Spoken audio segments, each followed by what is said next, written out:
نفسیات دعا۔ امریکہ کے سفر میں ایک مسلمان بھائی مجھے اپنی شاندار مکان میں لے گئے۔ اس کے بعد انہوں نے میز پر پرتکلف کھانا رکھا جس کو میں حسب عادت کھا نہ سکا۔ آخر میں انہوں نے کہا کہ آپ مجھے کوئی بہت اچھی سی دعا بتائیے جو میرے اور میرے بچوں کے لیے دین اور دنیا کی فلاح کی ضامن بن جائے۔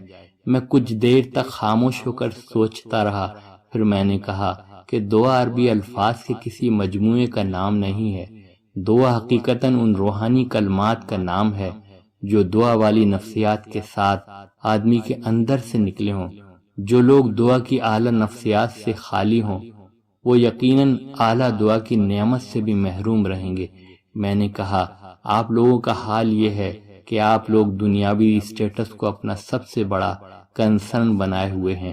آپ اپنی اصل انکم سے زیادہ بڑی حیثیت کے ساتھ زندگی گزارنا چاہتے ہیں۔ اس کے لیے آپ میں سے ہر شخص سودی قرضوں میں نہایا ہوا ہے۔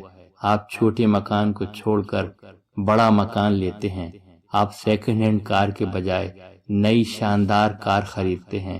آپ سادہ فرنیچر کے بجائے زرق برق فرنیچر سے اپنا گھر سجاتے ہیں، اور یہ سب کچھ سودی قرض پر ہوتا ہے جس کی قسطیں آپ زندگی بھر ادا کرتے رہتے ہیں۔ اس قسم کی مصنوعی زندگی نے آپ لوگوں کو دعا والی نفسیات سے محروم کر دیا ہے۔ دعا کی نفسیات جن تجربات کے دوران بنتی ہیں وہ ہیں عجز، پستی، دل شکستی، کم مائگی، احساس محرومی، عدم یافت۔ مگر آپ اپنے کو ان چیزوں سے دور رکھتے ہیں۔ اللہ یہ چاہتا ہے کہ وہ مسائل حیات کے دوران آپ کو ان قیمتی تجربات سے گزارے، مگر آپ کی مسلسل یہ کوشش ہوتی ہے کہ سودی قرضوں کی مصنوعی تدبیر سے اپنے کو اور اپنی بیوی بچوں کو تجربات حیات کے اس کورس سے گزرنے نہ دیں۔ آپ کو جاننا چاہیے کہ ہر چیز کی ایک قیمت ہے، اس طرح یقیناً دعا کی بھی ایک قیمت ہے۔ اچھی دعا اچھے الفاظ کا نام نہیں ہے، اچھی دعا اچھی نفسیات کا نام ہے۔ جس طرح اچھے گھر کی قیمت ہے اسی طرح اچھی دعا کی بھی ایک قیمت ہے۔